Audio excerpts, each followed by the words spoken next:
o Senhor. Amém.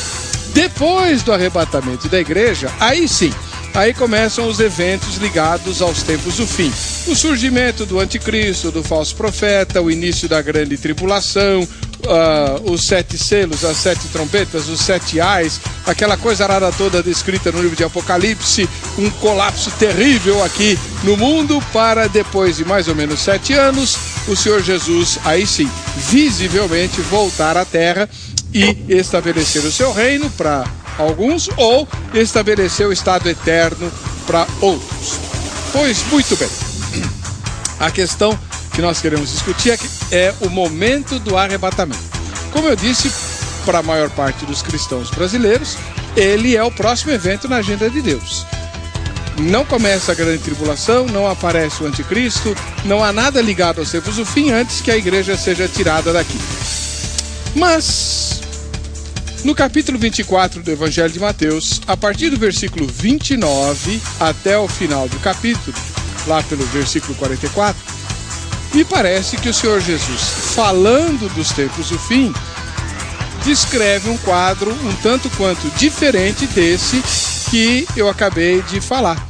Será que realmente o arrebatamento da igreja se dará antes da manifestação do anticristo, da manifestação do falso profeta, da grande tribulação, não é? Ou ele vai acontecer em algum momento durante a tribulação, ou, sei lá, o arrebatamento coincide com a volta de Jesus para a inauguração do estado eterno ou do reino milenar, conforme as preferências pessoais. Em relação ao arrebatamento, podemos assegurar que Mateus 24 não contraria a expectativa de que ele se dará antes do início da tribulação? Está no ar o Vejam Só.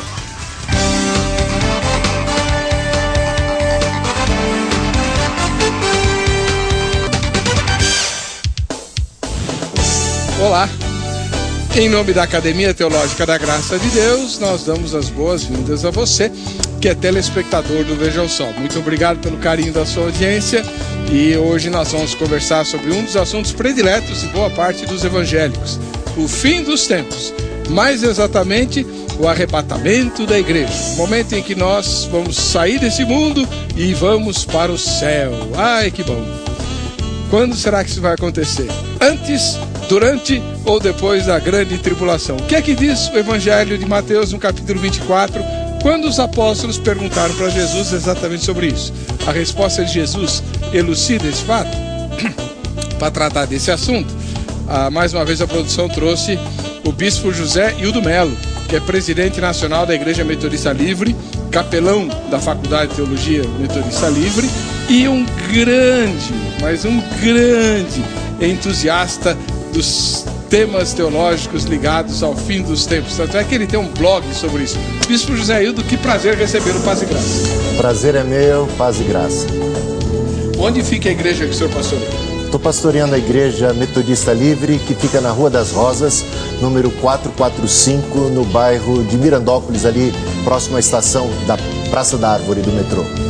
Então, eu queria de público agradecer o fato de o senhor ter estado lá na minha humilde capelinha, na igreja que eu pastoreio lá, Presbiteriano Independente, Moinho Velho. Foi memorável a sua palavra, a sua passagem por lá. Que Deus o enriqueça grandemente. Ó, e se você quiser um pregador de mão cheia, ele está aqui, ó. Eu posso dizer. Eu posso até repetir o sermão que ele pregou lá. Nunca mais esqueci. Obrigado. Maravilhoso. Sobre Elias. Elias, por que Elias fechou os céus? Você sabe? Ele sabe.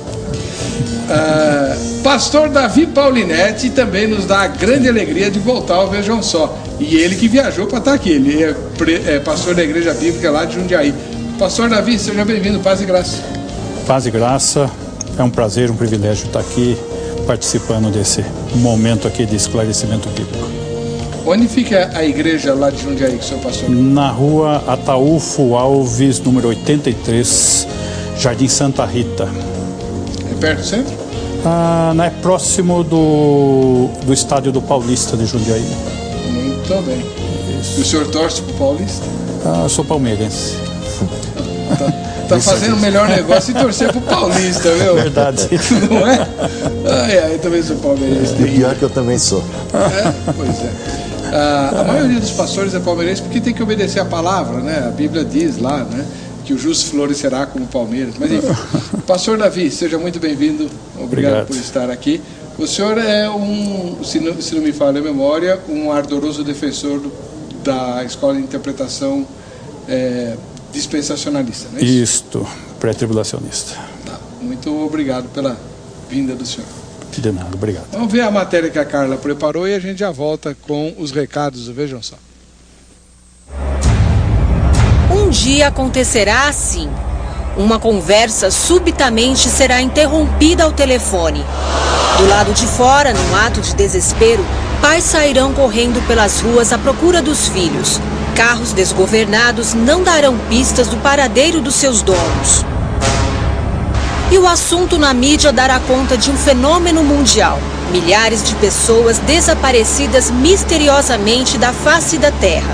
Hoje à noite, o tópico que está sendo comentado por todos. O que aconteceu com todas as pessoas? A ciência tem validado a Bíblia repetidamente. Deus concretizou uma das grandes profecias diante de nossos olhos. Então por que ainda está aqui, doutor? O acontecimento misterioso já previsto na Bíblia é o arrebatamento. Segundo as Escrituras, o evento será invisível e repentino em todo o mundo, no mesmo instante, conforme está em Mateus 24:31. E ele enviará os seus anjos com rijo clamor de trombeta, os quais ajuntarão os seus escolhidos desde os 4 ventos, de uma a outra extremidade dos céus. Sendo assim, as esposas que não respeitavam seus maridos, conforme os ensinos bíblicos ou vice-versa, ficarão. Aqueles que se julgavam grandes conhecedores da palavra, mas não praticantes, terão o mesmo destino. E os desaparecidos encontrar-se-ão com Cristo nas nuvens. Então, estando 2 no campo, será levado um e deixado o outro. Estando 2 moendo no moinho, será levada uma e deixada a outra. Vigiai, pois, porque não sabeis a hora que há de vir o vosso Senhor. Mateus 24:40-42. Mas antes disso, no verso 29, o mesmo capítulo fala da aflição daqueles dias. O sol escurecerá e a lua não dará sua luz, e as estrelas cairão do céu, e as potências do céu serão abaladas. Porém, se o arrebatamento da igreja for anterior à grande tribulação, como entender Mateus capítulo 24, de 29 a 40? É o que discute o Vejam Só.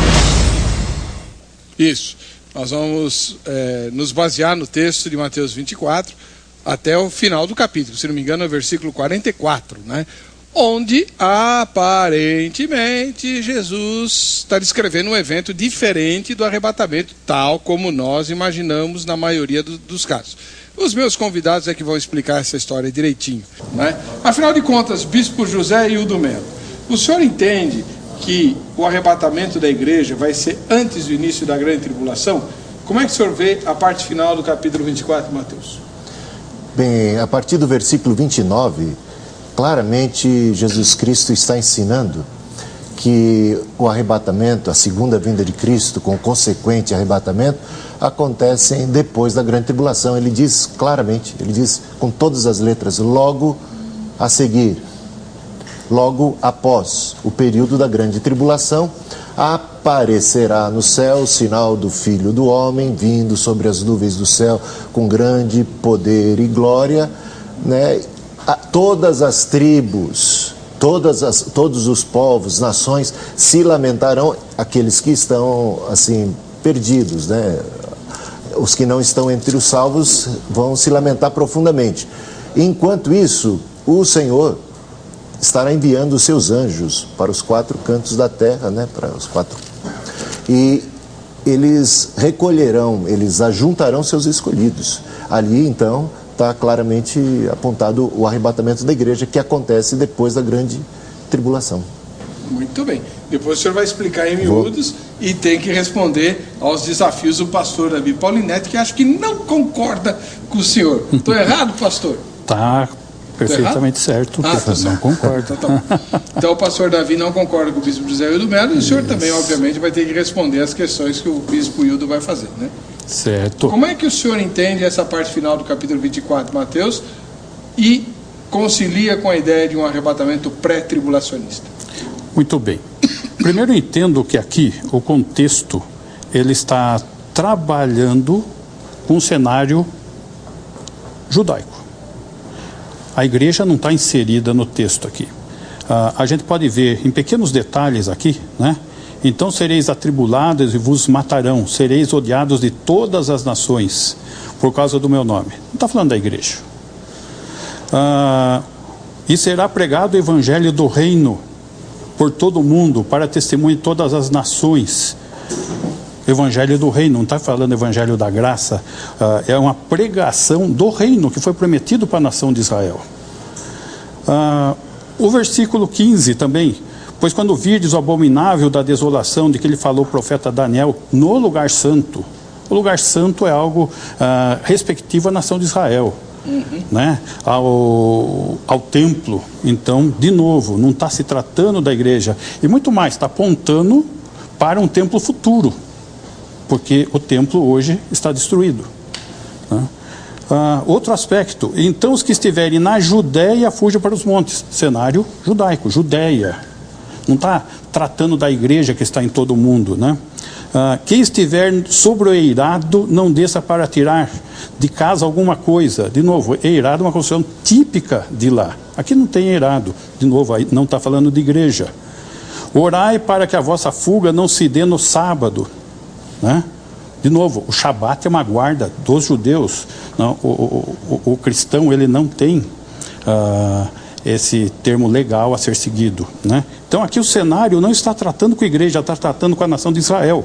E quando nós chegamos aqui no texto, logo em seguida a tribulação, no final da tribulação a igreja não está presente. Naqueles dias, esse texto está falando que no final da tribulação, o que vai acontecer? Verso 30, então aparecerá no céu o sinal do Filho do Homem. Então está se trabalhando com sinais dessa vinda, certo? E todos os povos da terra se lamentarão e verão o Filho do Homem. Então, daí sim, essa segunda vinda de Jesus, vindo sobre as nuvens do céu com poder e muita glória, para implantar o reino. No verso 31, e ele enviará os seus anjos com grande clangor de trombeta, os quais reunirão os seus escolhidos dentre Israel, dos quatro ventos, de uma a outra extremidade dos céus. Então, o ajuntamento de Israel. E esse ajuntamento é exatamente onde vai se dar um juízo sobre a nação, onde vai se separar os fiéis dos infiéis, as virgens prudentes das imprudentes. Então aqui nós estamos tratando de um cenário completamente judaico, porque existe uma promessa do Antigo Testamento com relação à nação de Israel, prometendo o quê? Terra, que é a Palestina, descendência, que é a nação, e descendente, que é o filho de Davi assentado no trono, e bênção na terra prometida, governada pelo rei, o Messias, Jesus Cristo. Então, só para tirar uma dúvida, para depois a gente poder discutir esse assunto melhor. Na visão que o irmão está descrevendo, não há referência nem aos salvos não judeus, que somos nós, né, a igreja, nem referência aos perdidos. O texto está tratando só de Israel. O texto está tratando exclusivamente de Israel e dos gentios que vierem a se converter com a pregação do evangelho do reino, da promessa do reino. Depois eu queria que o senhor explicasse para nós qual é a diferença do evangelho do reino com o evangelho da graça. Isto. Depois, tá, já, tá bom? Antônio Estevão de Santo André, no ABC Paulista. Na minha opinião, nesse capítulo da Bíblia está afirmando que virá uma tribulação antes do arrebatamento do Senhor Jesus. Virá os sinais do céu e em seguida Jesus descerá dos céus glorificado. Derval, ele mora em Santa Cruz do Capibaribe, lá em Pernambuco. Oi, Derval, tudo bom? Já estive aí na sua terra 2 vezes. Ô, terrinha boa. Conhece Santa Cruz? Não. É boa? Bom, lá no sertão nordestino, mas o povinho bom. A única coisa lá é que eles gostam muito de bode. Ah, é? Ah, gosto. Eu também gosto. Eu já comi carne de bode. Não, lá não tem como não comer carne de bode. A única coisa que eu consegui escapar é tal da buchada de bode. A buchada ainda não comi, não. Não, então. Mas o bode a gente tem que comer, não tem jeito. Né? É até bom. O Derval diz assim: a grande tribulação será um intenso sofrimento durante um curto período. Participarão dela aqueles que diziam-se esperar a vinda de Cristo, mas não foram encontrados com um preparo adequado. Então serão deixados de fora no arrebatamento, e cumprir-se-á neles a profecia de que Jesus veio para os tais como um ladrão de noite. Irão sofrer o choro e o ranger de dentes. Essa tortura será aplicada pela besta, o dragão. Na grande tribulação, aquele que perseverar até o fim, este será salvo.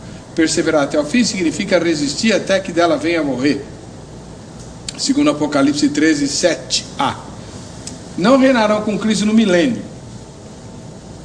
mas serão reunidos aos demais salvos depois dos 1000 anos.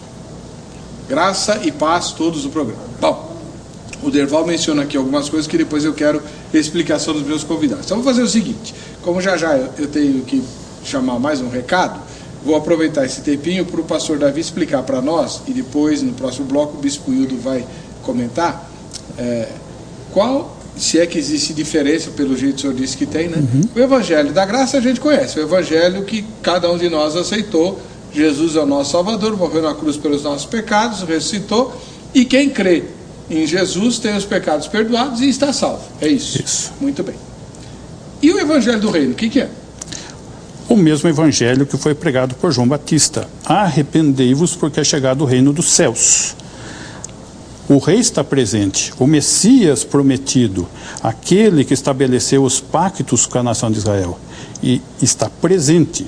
Então, eles como judeus, eles deveriam crer na vinda do Messias naquele momento, né?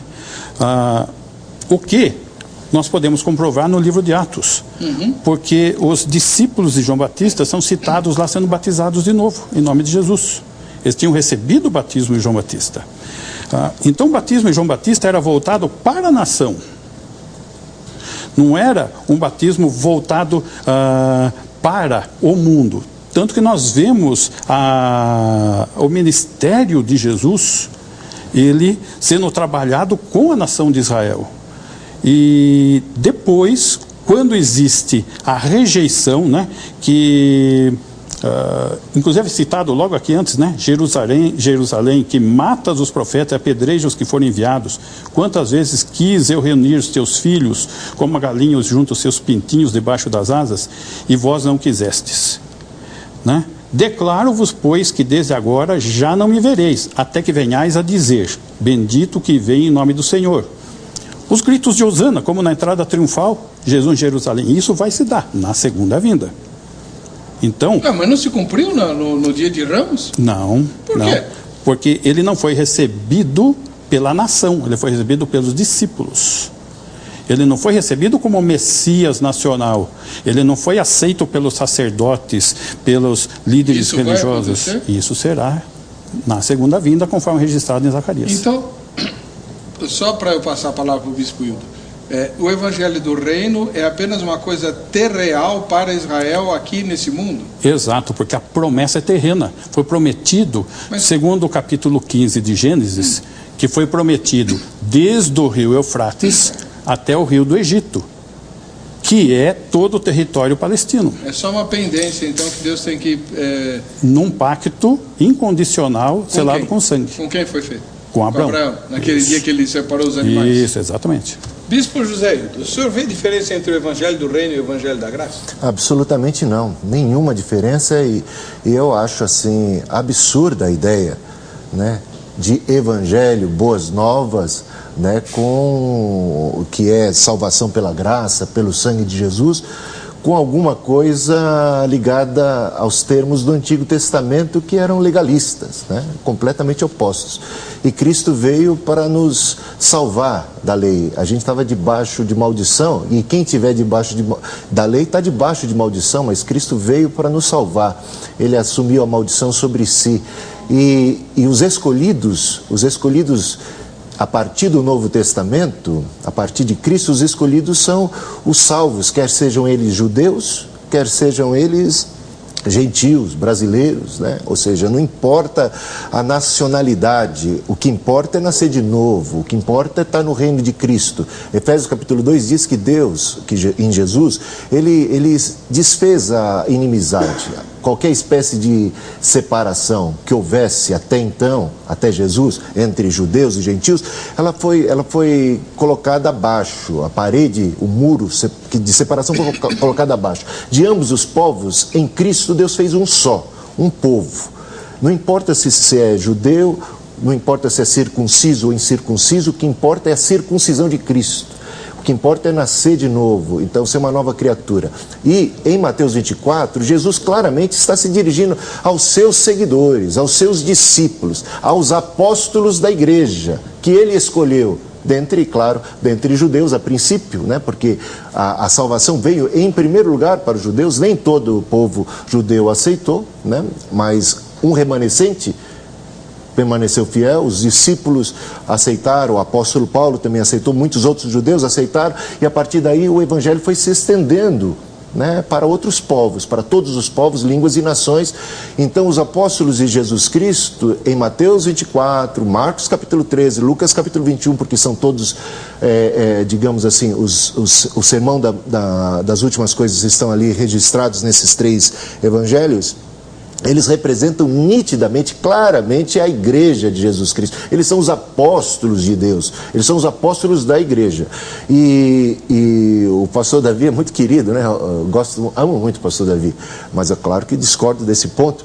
Mas ele cita, sai da boca dele lendo o Mateus 24, ele cita assim: sereis odiados por causa do meu nome. Perceba que aqueles estão sendo odiados não porque são judeus, não porque são de herança de Abraão, descendentes de Abraão, porque são descendentes de Cristo, porque carregam o nome de Jesus, e quem carrega o nome de Jesus, seja ele judeu, ou seja ele gentil, ele é cristão.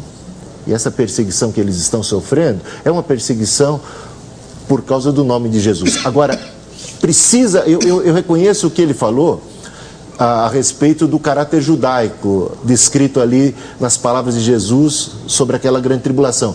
Porque Jesus está respondendo a 2 perguntas. Quando sucederão essas coisas?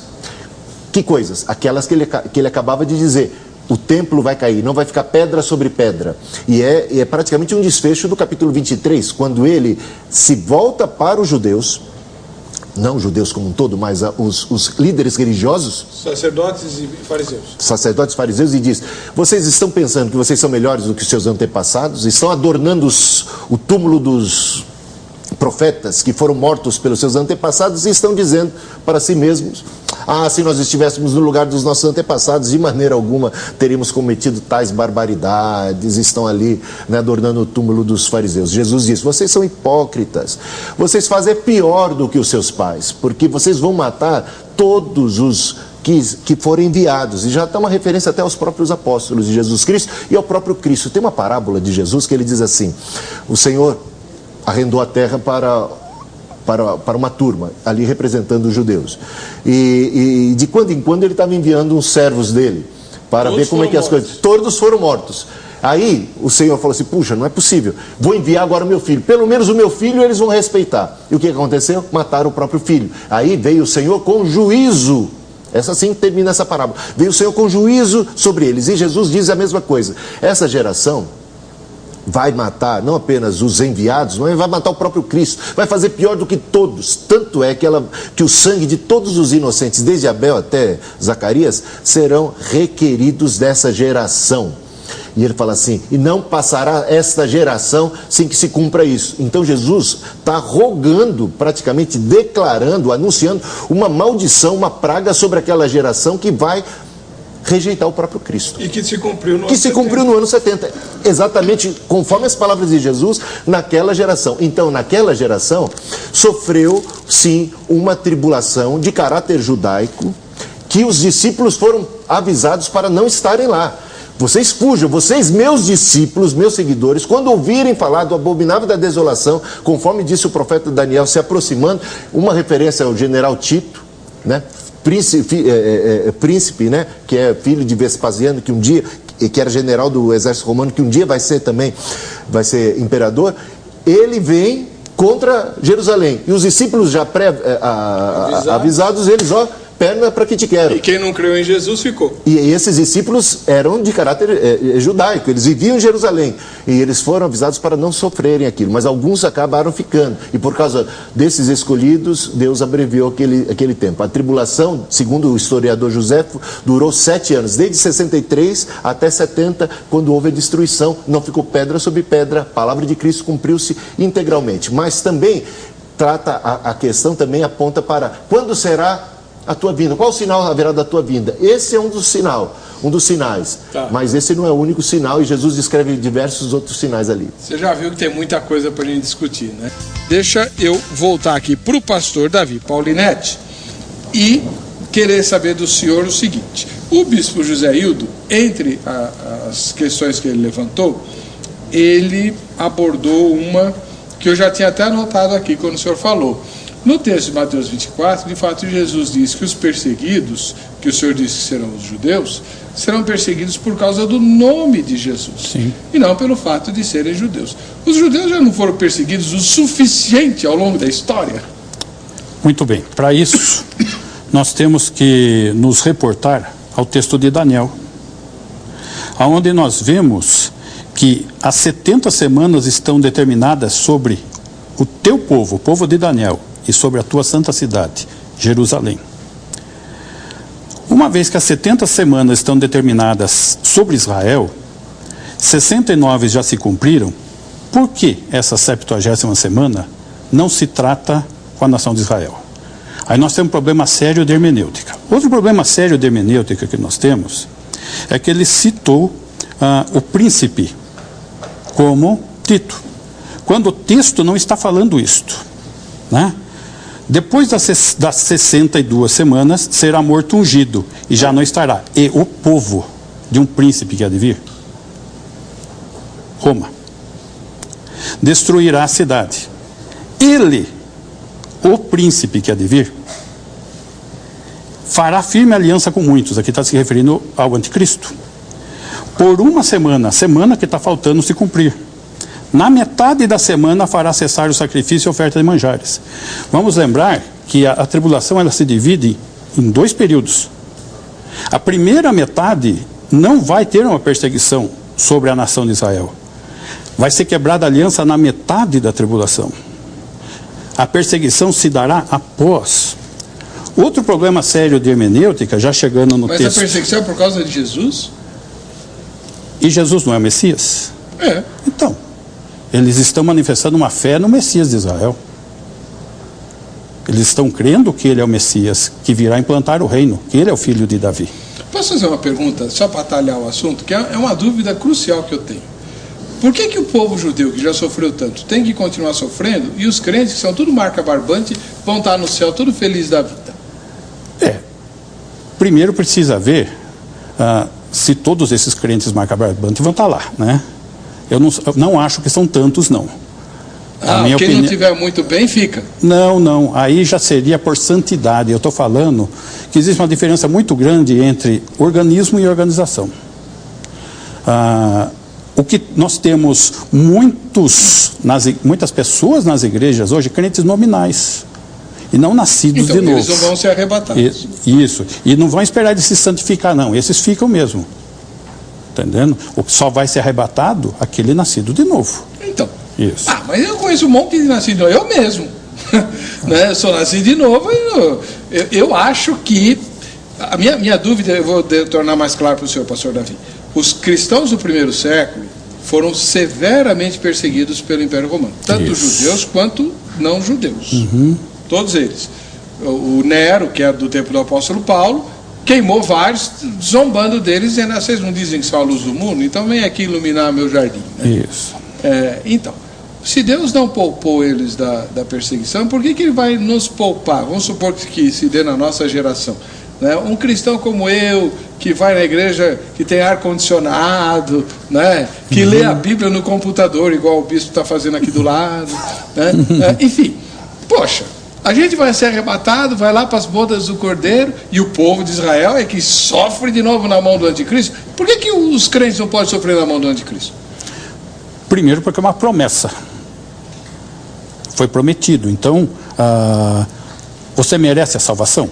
Eu não. Então, mas você é salvo. Sou.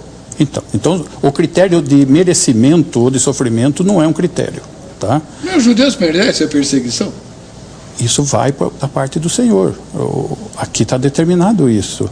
Está mostrando uma rebelião, uma dureza de serviço, que a palavra de Deus fala, que eles vão ter que se dobrar, vão ter que se converter. Exatamente. E esse tratamento vai ser dentro da tribulação. Vou fazer só mais uma pergunta para o senhor, e depois a gente vai para mais um recado, e aí o Bispo Hildo vai comentar, depois o senhor recomenda, e assim a gente vai. Réplica e tréplica, né? A questão é a seguinte: o senhor deixou agora bem claro que Deus tem uma pendência de juízo contra Israel, porque eles endureceram a serviço, contra o Messias principalmente. Isso. Mas não foram só os judeus que fizeram isso. Os não-judeus também, né? Permanecendo, preferindo as trevas, como diz o apóstolo João, e preferindo os ídolos, né? Com certeza. Ao Filho de Deus. O juízo de Deus também não será contra os ímpios, sejam eles judeus ou não, por causa da impiedade, não por causa do pacto com Abraão? Daqui a pouquinho o senhor responde e o Bispo Hildo comenta, né?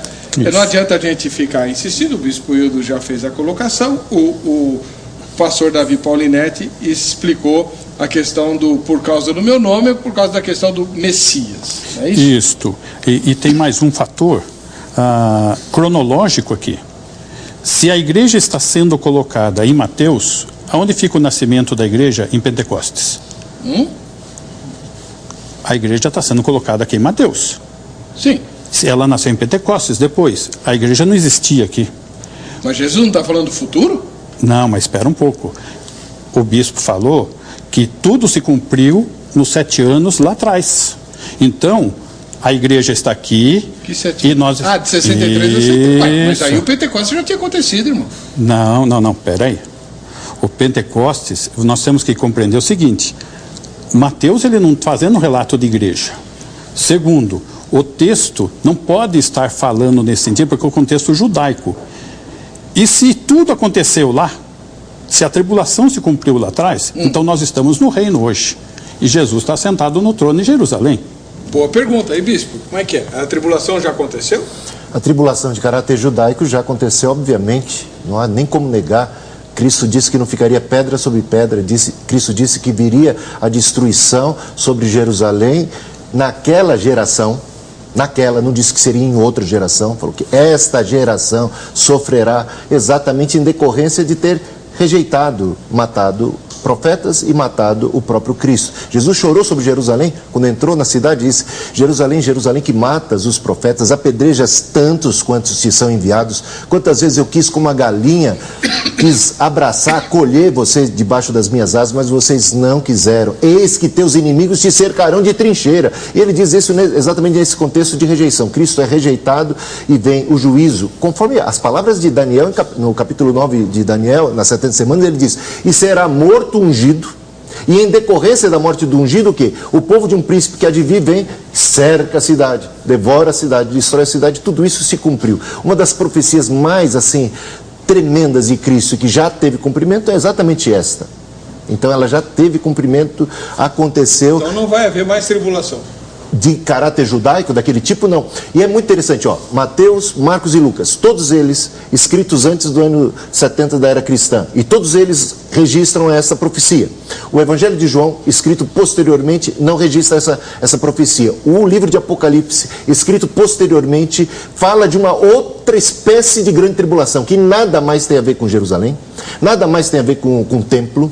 Está lá, não há nenhuma descrição de destruição de templo e de judeus sendo perseguidos e de contexto de Israel. Mas ele fala de uma grande tribulação durante praticamente o livro de Apocalipse inteiro. Chega no capítulo 6, ele descreve as almas dos decapitados, a partir do versículo 9. No capítulo 7, ele continua descrevendo aquela grande multidão de todos os povos, tribos, línguas e nações que são cristãos. E que vieram da grande tribulação. E ele diz lá no versículo 14, quem são esses? A pergunta que vem do céu, ele diz: eu não sei, o Senhor sabe. E aí a resposta vem: esses são os que alvejaram o seu sangue, os que provenientes da grande tribulação, que alvejaram o seu sangue nas vestiduras do Cordeiro, suas vestes na vestidura, no sangue do Cordeiro. suas vestiduras no sangue do Cordeiro. Razão porque se encontram hoje diante do trono de Deus e são consolados. E o livro de Apocalipse foi escrito para quem? Para os judeus? Não, foi escrito para as igrejas da Ásia Menor. Portanto, a região hoje conhecida como a Turquia, né? Então, olha, gente, não tem como negar. Cristo falou que nós seríamos perseguidos. Ele nos advertiu que seríamos perseguidos, porque o servo não é maior do que o seu Senhor. Ele escolheu os apóstolos como seus discípulos. Ele diz, a partir dele, todos os apóstolos começam a chamar os cristãos de escolhidos. E, inclusive, Pedro usa expressões que eram tipicamente judaicas e as atribui para a igreja. Ele vai dizer, por exemplo, que nós, como igreja, somos sacerdócio real, nação santa, povo de propriedade exclusiva de Deus.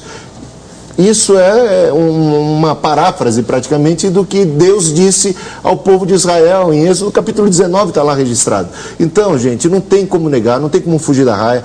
Existe sim uma grande tribulação de caráter cristão que aconteceu já no período, né, do primeiro século, segundo século, que acontece praticamente em todas as gerações e que está para acontecer.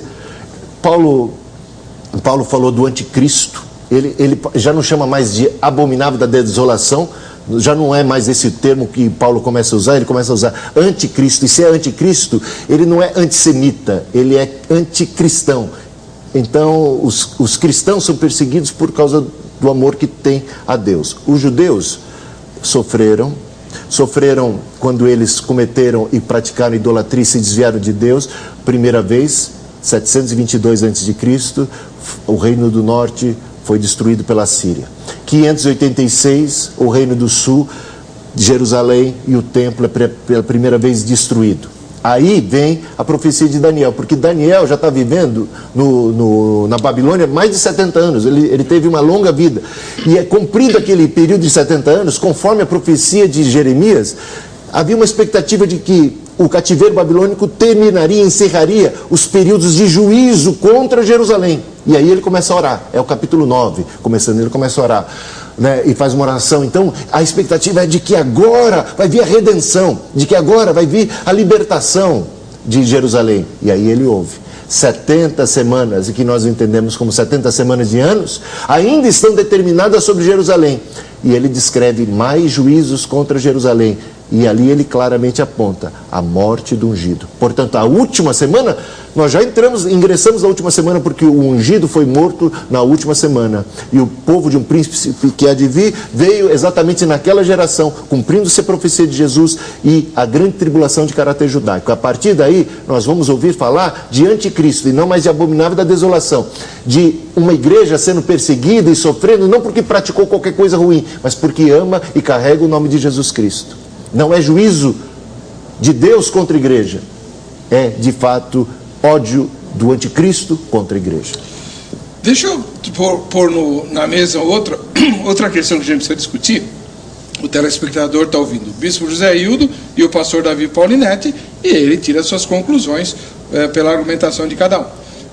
Pastor Davi, no bloco anterior, o bispo mencionou um versículo que também eu tinha anotado aqui para o senhor explicar para nós, né? Sim. Na fala do senhor, e o dispensacionalismo é bem conhecido, né? Muito difundido no Brasil, há um aspecto muito especial para Israel. Deus tem um plano muito especial para Israel, distinto do plano que ele tem para a igreja. Isso Sim. é bem claro, né? O bispo Hildo já se alinha naqueles que entendem que a igreja é o Israel de Deus, né? Então, há uma interposição das coisas. Muito bem. Lá, numa das cartas de Paulo, se não me falha a memória, foi em Gálatas, ou em Efésios, eu não sei, não me lembro agora, está escrito claramente que Jesus derrubou a parede que separava judeus de não-judeus, que o Novo Testamento chama de gentios. E em Gálatas, né, capítulo 3, ele diz que em Cristo não há mais distinção entre judeu ou não judeu, nem de homem e de mulher, nem de escravo, nem de liberto, porque todos são um em Cristo.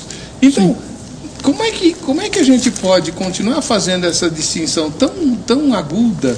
Por exemplo, o senhor disse, o capítulo 24 de Mateus foi escrito e preparado para os judeus, não tem nada a ver com a igreja, porque a igreja já não está mais nesse mundo, já terá sido arrebatada. Esse texto de Paulo não conspira contra essa ideia, mostrando que em Cristo nós somos um povo só? De forma nenhuma. Esse é o grande argumento a favor. Ah, é? É. Porque ele é a nossa paz, Efésios 2,14, o qual de ambos fez um, judeus e gentios, convertidos a Jesus. Fez um o quê? O corpo de Cristo, a igreja. Tá? Até então a igreja existia. Esse é o grande mistério que os profetas do Antigo Testamento não podiam deslumbrar. E aqui está sendo revelado ao apóstolo Paulo, que é o quê? O mistério, o corpo de Cristo, a igreja. Então, esse é o fator novo. A igreja nasceu, que é formada do quê? De judeus convertidos e gentios convertidos. Daí o texto de Gálatas, ele favorece. Dessarte não pode haver nem judeu nem grego, porque tanto judeu como grego convertido, nem escravo nem liberto, nem homem nem mulher. Porque todos vós sois um em Cristo Jesus, a igreja. Isso. Então, mas eu não estou negando isso, eu só estou falando que eu estou fazendo uma distinção clara entre o corpo de Cristo, a igreja, e a nação de Israel. O corpo de Cristo e a igreja foi arrebatado, então o tratamento volta a ser com Israel. Tá? Então, mas eu entendo isso. Agora, pastor, vamos lá. Se Deus vem tratar com Israel com juízo, porque rejeitaram o Messias, aquilo que eu perguntei para o senhor, né? Ele vai dar o mesmo tratamento também para os gentios ímpios, que preferiram a idolatria, preferiram as trevas e tal. Com sentido da tribulação. Agora, pelo que o senhor disse, o que acontece? Depois do arrebatamento da igreja, os judeus vão se converter, vão reconhecer que Jesus é o Messias e por isso vão ser perseguidos. No final. Então. Como nação. Como nação. Eles vão reconhecer Jesus como Messias e aí serão perseguidos por causa do meu nome. Lembra que o senhor falou isso? Então eles vão ser perseguidos porque reconheceram Jesus como Messias. Nesse caso, eles não estão salvos? Esses que reconheceram, sim, mas esses são o remanescente fiel. A conversão propriamente dita da nação, conforme Zacarias, se dá no final da tribulação, na segunda vinda de Cristo. Então, mas pastor, qual é o sentido de Deus? Então Deus tem uma escala diferente de salvação? Os da igreja são salvos primeiro e levados para o céu. Exato. Os judeus que se convertem mais tarde ainda têm que se haver com o anticristo, mas serão abençoados terrealmente num reino terrestre. Isso. Se eles estão salvos, eles têm o mesmo direito que os outros salvos, de ir para o céu. E eles têm o direito de estar no reino que foi prometido. É isso que foi prometido a eles. Agora, se tudo isso se compõe como uma segunda vinda abençoada, porque no texto de Mateus 24, ele fala, onde estiver o cadáver, aí se juntarão os abutres. Porque a segunda vinda é acompanhada de mortandade em massa. É porque na segunda vinda tem a batalha do Armagedon, citada em Apocalipse 19. Isso. Então, é necessário fazer uma distinção. E quanto ao que o bispo falou com relação à geração, em verdade vos digo que não passará essa geração sem que tudo isso aconteça. Ele se referiu a esse texto, tá? Sim. Mas acontece, que geração? A geração que vê os sinais. Esse é um sentido. Outro sentido possível e que parece harmonizar mais com a teologia é que a palavra que traduzida poderia ser também raça. A nação. Israel. Você está entendendo? Aí o sentido vai ficar mais completo. Além do que, como que se faz com os aspectos proféticos? Porque se tudo foi cumprimento histórico, onde fica bem-aventurado aqueles que leem as palavras desta profecia? Apocalipse 1:3. Então, o próprio livro de Apocalipse é chamado de profecia. Então, não é profecia, é história. Então, tem que ser tratado como profecia. E como que faz... Mas o bispo não tratou diferente. Não, ele colocou como história. Ele colocou como algo cumprido lá atrás. Não, sim. Não, Apocalipse não. Mateus, sim. Apocalipse futuro. Não, Apocalipse, ele colocou como algo se cumprindo. Esclarece isso para nós. Não, eu acho que houve o mal entendido aí.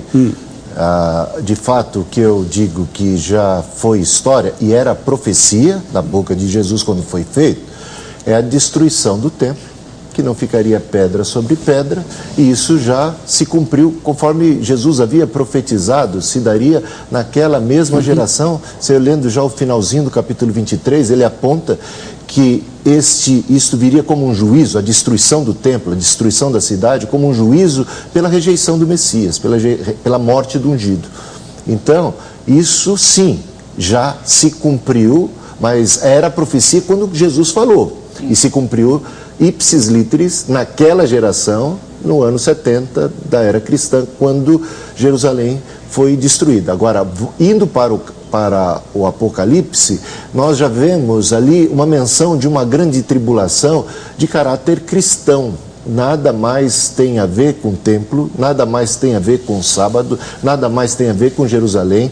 São ali os provenientes da grande tribulação, descritos em Apocalipse 6, 7, são oriundos de todos os povos, tribos, línguas e nações, são cristãos, lavados e remidos pelo sangue de Jesus, com todas as letras, conforme ali apontado. E isso já era para eles alguma coisa que eles, como igreja, estavam sofrendo, porque a igreja primitiva passava pela grande tribulação, não dá para negar que eles estivessem passando. Nero perseguiu, botava fogo em Roma, a culpa nos cristãos. Domiciano e tantos outros imperadores fizeram o mesmo.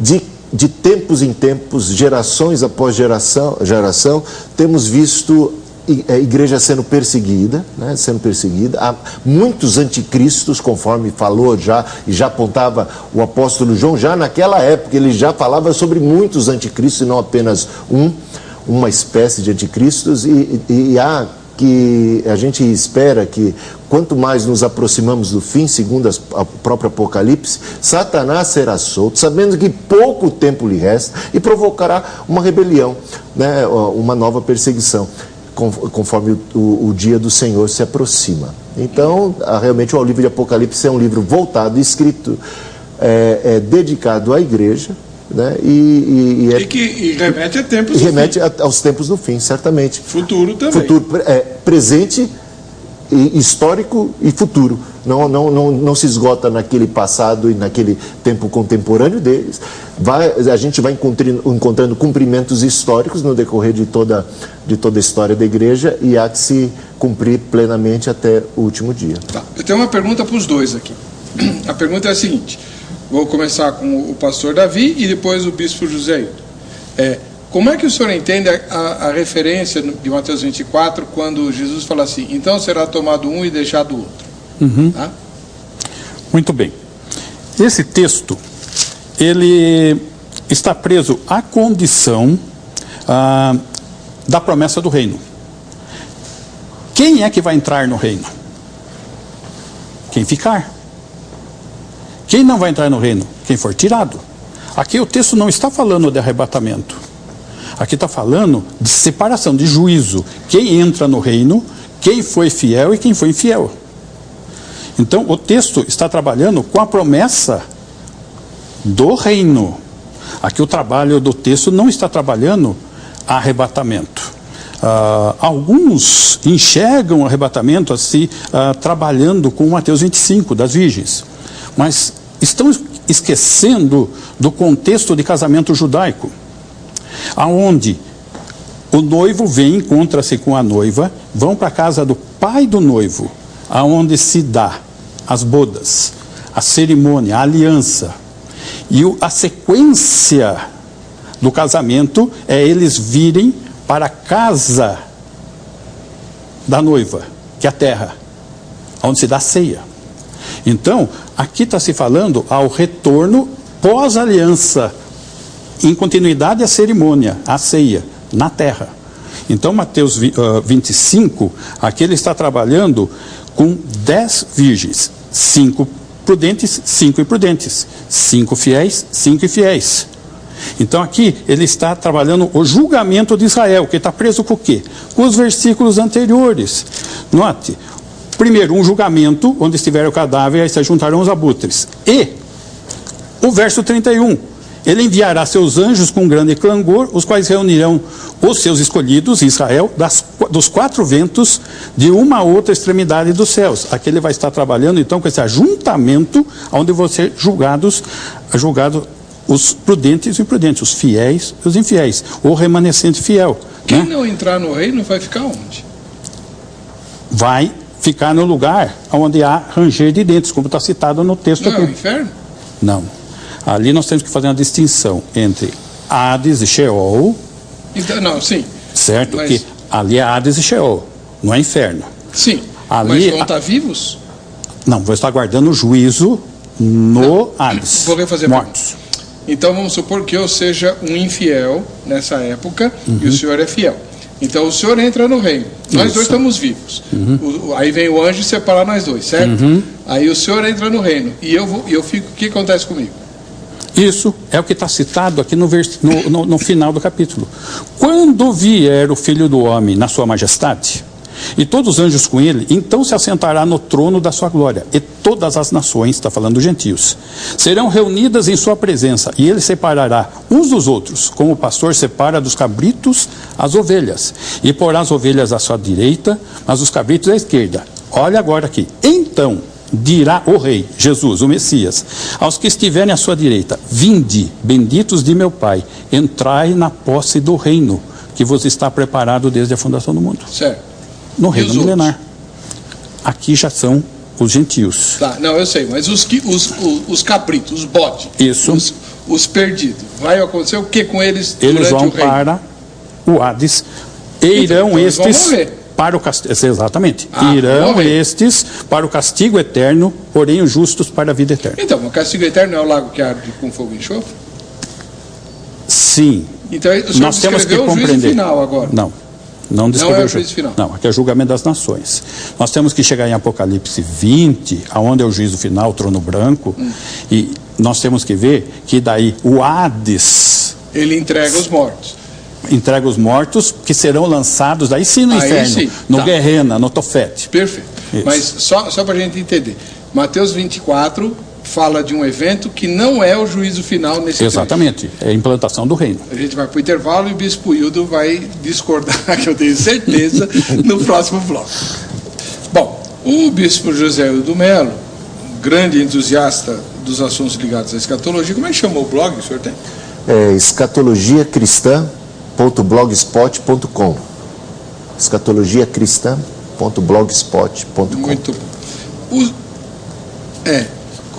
Como é que o senhor interpreta, então, aquela referência de Jesus em Mateus 24? Um será tomado, deixado o outro. Até hoje, 10 minutos atrás, antes de ouvir o pastor Davi, eu associava esse texto com aquilo que eu aprendi na época que eu era dispensacionalista. É um texto paralelo à 1 Tessalonicenses 4, o arrebatamento da igreja, ou não é? Para mim eu concordo. Trata-se do arrebatamento da igreja que foi descrito versículos antes, quando Jesus disse que os anjos são enviados aos 4 cantos da terra e reúnem os escolhidos. Não são os judeus? Não, os escolhidos são os cristãos, né? Conforme eu já disse, né? A igreja é chamada de povo escolhido, propriedade exclusiva de Deus. A igreja, a partir de Cristo, ela é composta por judeus, crentes convertidos, e por gentios, crentes convertidos. De ambos os povos Deus fez um. Então os escolhidos são, como diz o apóstolo Paulo, né? Nós somos o povo escolhido de Deus, né? Escolhido desde a fundação do mundo. Ele estava escrevendo a comunidade cristã dos Efésios, né? Ou seja, de gentios, e chamava cada um deles, como não apenas nessa ocasião, como tantas outras ocasiões, aos Tessalonicenses a mesma coisa, chamando de escolhidos. Então os escolhidos estão ali implícitos, porque os apóstolos são apóstolos não da comunidade judaica, não do povo judeu, eles são apóstolos de Jesus Cristo, da igreja do Senhor Jesus Cristo.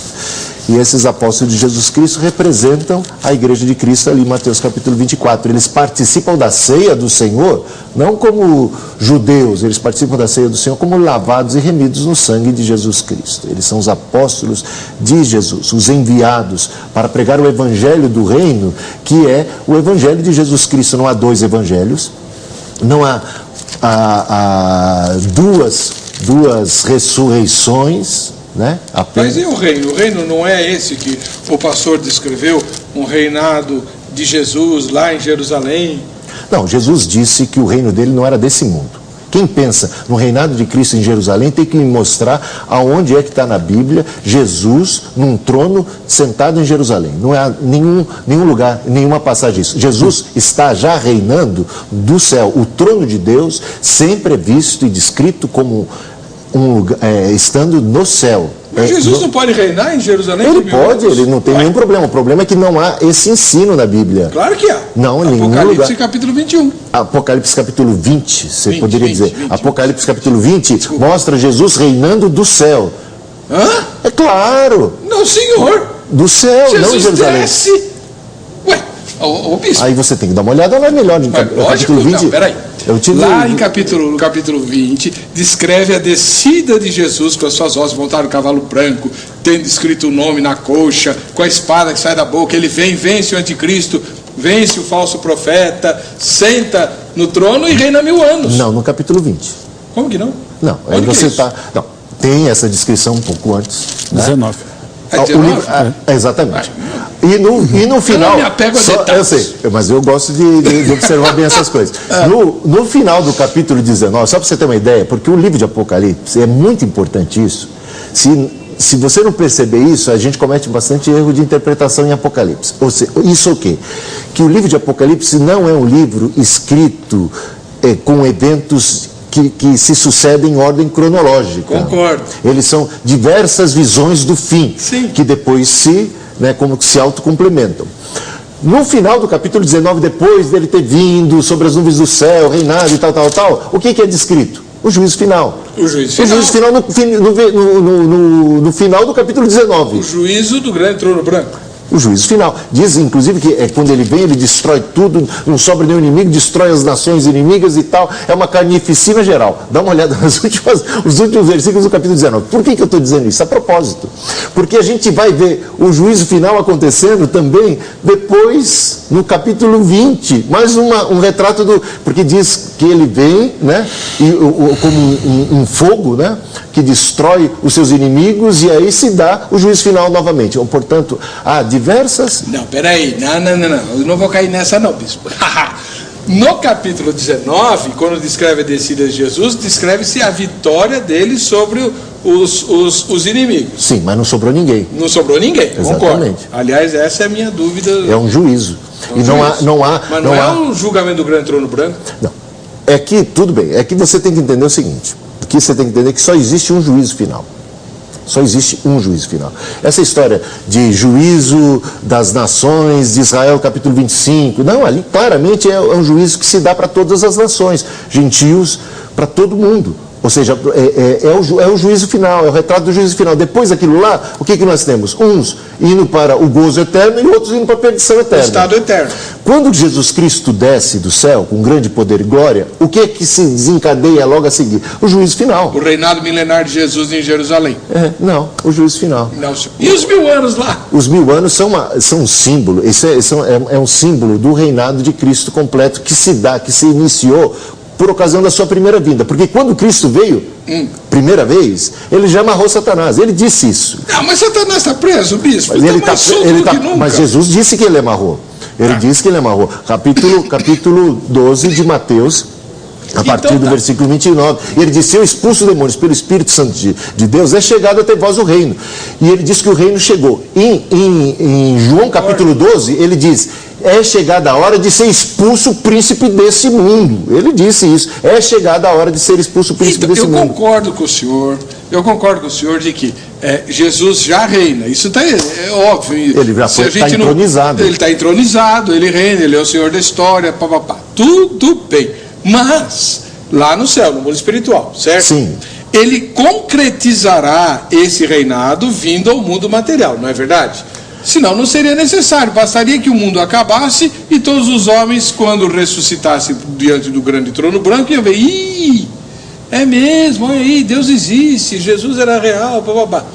Mas não, Jesus virá, todo olho verá, não é verdade? Sim. Isso não é simbólico. Com certeza, todo olho verá, a vinda de Cristo é visível. É visível, ele virá. Não vem em secreto, no arrebatamento secreto. Por que ele não pode reinar 1000 anos? Não digo que seja para cumprir as promessas para Israel, como diz o pastor Davi.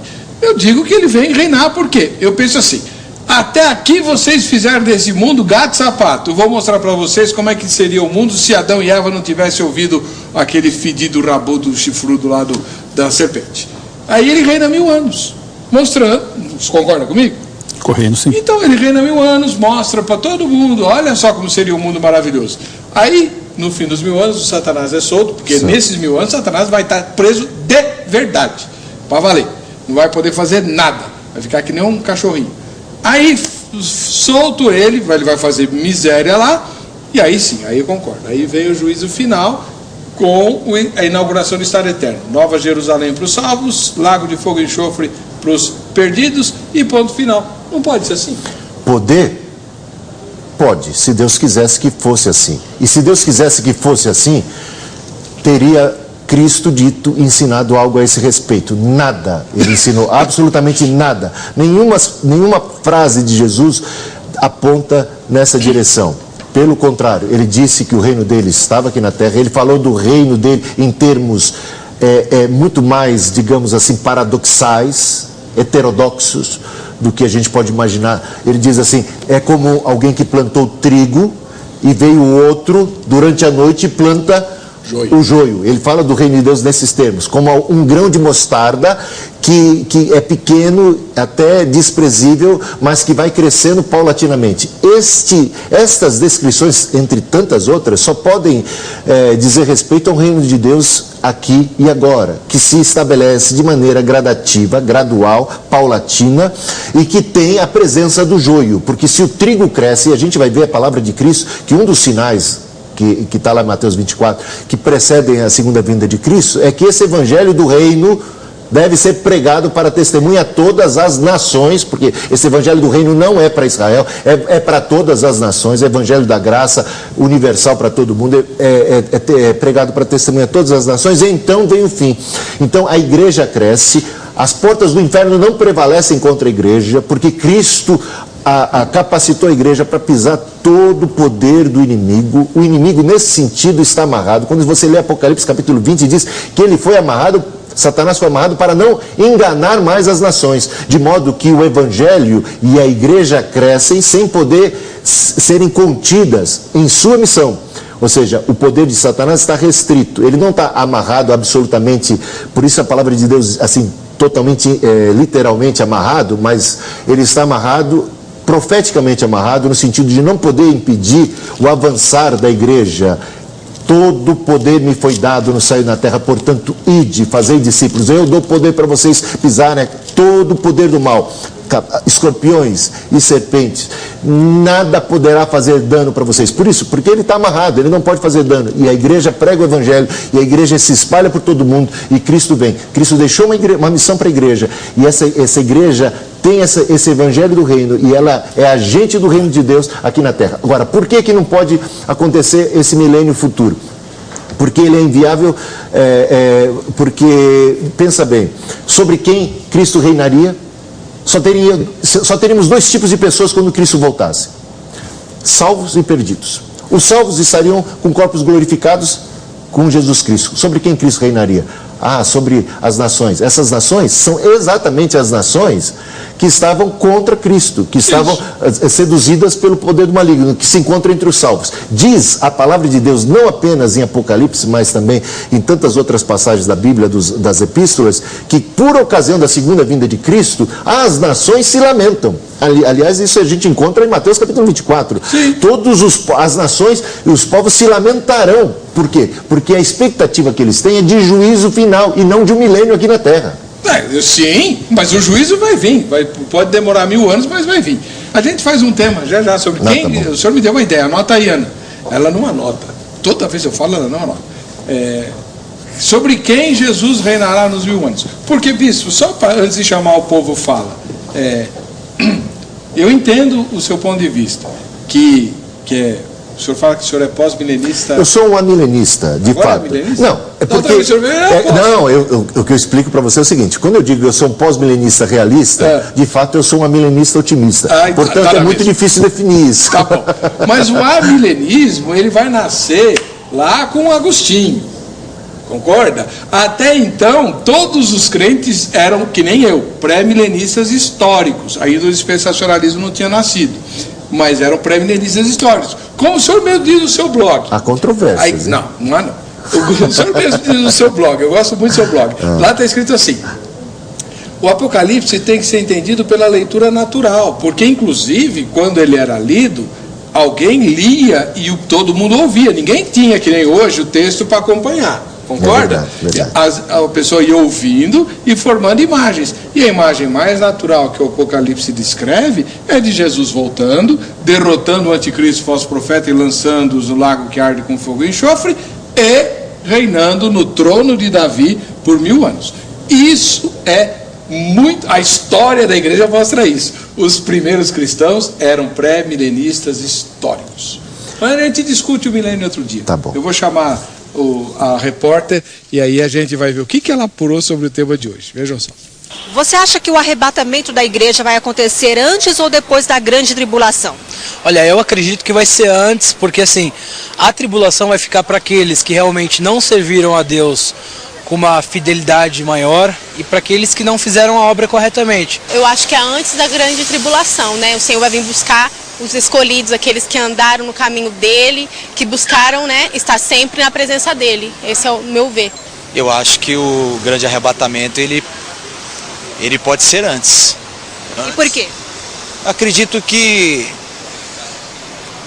Porque Deus, o próprio Deus, acho que não deixaria os escolhidos dele passarem pela grande tribulação. Eu creio que vai ser antes, né? Por quê? Porque aqueles que estão pagando um preço para estar na presença do Senhor Jesus não vai precisar passar por grandes tribulações. Muito bom. Pastor Davi, o senhor, como um bom pastor bíblico, o senhor é biblicista, né? Assim, crê na inerrância das Escrituras e tudo, há de convir que todo mundo que respondeu aí a entrevista responde que o arrebatamento vai ser antes, porque ninguém quer passar pela grande tribulação. Eu pelo menos, apesar que eu sou midi-tribulacionista, eu creio que Jesus não nos livrará da perseguição do anticristo, mas nos livrará, sim, da ira de Deus que há de ser derramada sobre esse mundo, que é aquilo que o senhor falou, a segunda metade da grande tribulação, quando se desmascara finalmente a trindade satânica que governará o mundo aí na nova ordem mundial. Então, mas eu não gostaria de ter que sofrer, porque eu não tenho vocação para mártir, né? Mas essa ideia de, não, Jesus vem para buscar quem for fiel, quem tiver assim, buscando a Deus e tal, não é um resquício assim, não, eu mereço subir, eu mereço ir para o céu. Não, aí é uma questão de fé, de crer naquilo que está sendo prometido. Aliás, aqui está se fazendo, se misturando duas informações. Por quê? O arrebatamento citado lá em Tessalonicenses, ele fala que o mundo não vê. Isso. Ele se dá nos ares e não tem sinal. Não existe sinal do arrebatamento. A trombeta. Não, mas isso daí quem que vai escutar isso? O mundo vai ver, vai escutar? Não. É algo que vai se dar num plano celestial, o arrebatamento. A segunda vinda, todo olho verá. Se dará no Monte das Oliveiras. Isso. E com sinais para o mundo inteiro. Então são dois eventos totalmente distintos. Outra questão, indo para essa questão que vocês estavam conversando aí, nós vemos claramente a conclusão daquele meu pensamento com relação à figura do casamento. Observa. Apocalipse 19, 7. Alegremos-nos, exultemos e demos-lhe a glória, porque são chegadas as bodas do Cordeiro, os votos, cuja esposa a si mesma já se ataviou. Já participou lá dos votos. Pois lhe foi dado o vestir de linho finíssimo, resplandecente e puro. Porque o linho finíssimo são os atos de justiça dos santos, da igreja. Então me falou o anjo, escreve, bem-aventurados aqueles que são chamados à ceia das bodas do Cordeiro, que é a igreja. E essa ceia, ela tem esse ato final na vinda. Isso aqui está claro, né? O Senhor, né, retornando aqui, Vi o céu aberto, eis um cavalo branco, o seu cavaleiro se chama fiel e verdadeiro, e julga e peleja com justiça. Os seus olhos são como chama de fogo, na sua cabeça muitos diademas, o que distingue lá do cavaleiro do capítulo 6, né? Tem um nome escrito que ninguém conhece, senão ele mesmo. Está vestido com um manto tinto de sangue, e seu nome se chama o Verbo de Deus. Está claro que é Jesus, e está tinto de sangue em função da batalha. E seguiam os exércitos que há no céu, montando cavalos brancos com vestiduras de linho finíssimo, branco e puro, que é a igreja. Essa é a segunda vinda. E segunda vinda. Isso. Mas observa a conexão. Então vi um anjo posto em pé no sol e clamou em grande voz, falando a todas as aves que voam pelo meio do céu: vinde e reuni-vos para grande ceia de Deus, para que comais carnes de reis, carnes de comandantes, carne de poderosos, carne de cavalos e seus cavaleiros, carne de todos, quer livres, quer escravos, tanto pequenos como grandes. Um reino foi estabelecido. Bem-aventurado é aquele que tem parte na primeira ressurreição. Sobre esse, a segunda morte não tem autoridade. Pelo contrário, serão sacerdotes de Deus e de Cristo e reinarão com ele 1000 anos. Então, essa questão, os restantes dos mortos que não reviveram, até que se completasse os 1000 anos. Isso. Essa é a primeira ressurreição. Então, para mim está claro a questão da segunda vinda terrena de 1000 anos cronológicos e claramente terrena, porque o pacto que foi realizado com Abraão foi um pacto de sangue, prometendo uma promessa terrena. O texto promete terra, ele não promete coração. Agora, o texto que o bispo citou do coração, ele está citado lá em Lucas 17. Acontece que o texto, ele não está dirigido para aqueles que são deles. Olha só. Interrogado pelos fariseus sobre quando viria o reino de Deus, Jesus lhes respondeu: não vem o reino de Deus com a visível aparência, nem dirão ele aqui ou ele lá, porque o reino de Deus está dentro de vós. E aqui poderia ser também traduzido entre vós, porque o reino de Deus não poderia estar no coração dos fariseus. Os fariseus, eles foram apontados como sepulcro caiado, raça de víboras. Então o que Jesus quis dizer aí? Não entendi. Eles não estavam compreendendo a presença do rei entre eles. É isso que está acontecendo, se desenrolando aqui. Então, tanto que a palavra seguinte, ele dirige aos discípulos. A seguir, dirigiu-se aos discípulos. Então, o texto ali, ele estava até com uma certa ironia com relação aos fariseus. Para depois ele dirigiu uma palavra para os discípulos. Então, essa questão... O reino, do ponto de vista da pregação de João Batista, já chegou, não é? Chegou com Jesus. Entenda, de novo, quando a igreja foi arrebatada, o Senhor levantou 144 mil judeus, 12 mil de cada tribo, para pregar o evangelho do reino. Nós vamos fazer um tema sobre 144 mil. Sem testemunho de Jeová aqui. Esses são os verdadeiros. Então, mas aí que está. Esse negócio de 144 mil vai dar pano para manga. Não vai não, bispo? Provavelmente, sempre dá. Né?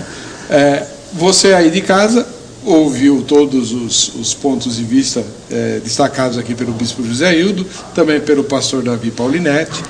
Você tem o site vejamsó.com.br com o contato dos dois, para você mandar e-mail, fazer pergunta, convidar para fazer palestra, né? Tem também os comentários dos telespectadores, não deu tempo de... Deixa eu ler alguns aqui.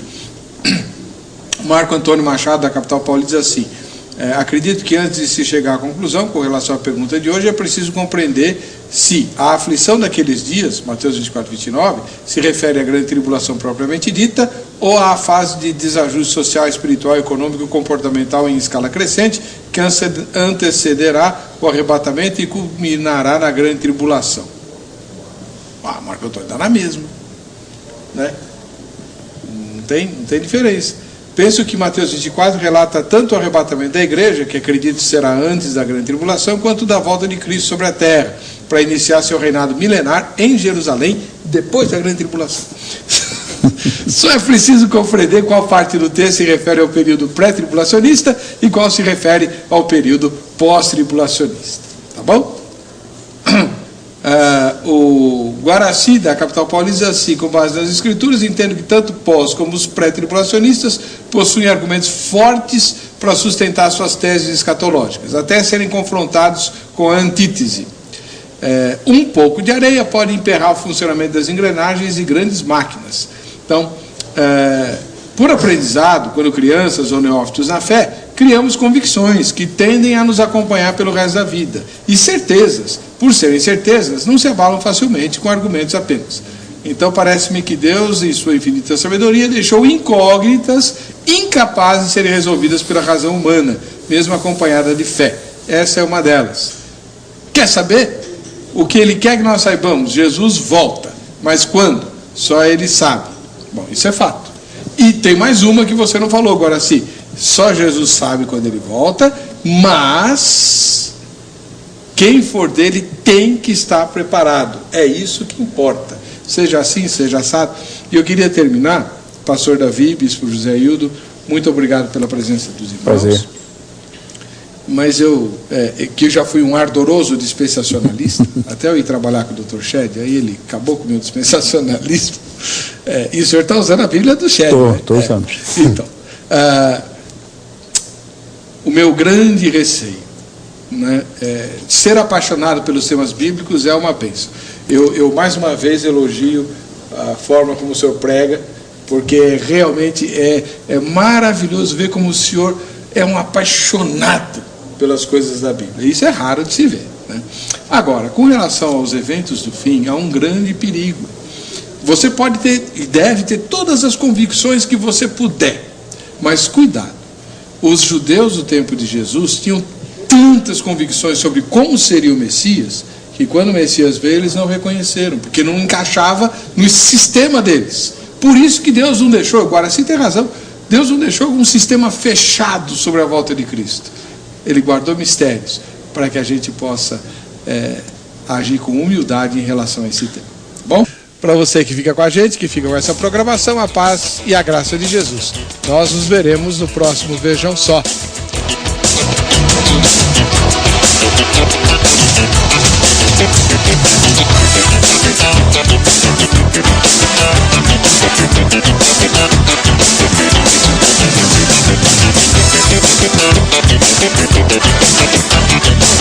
Thank you.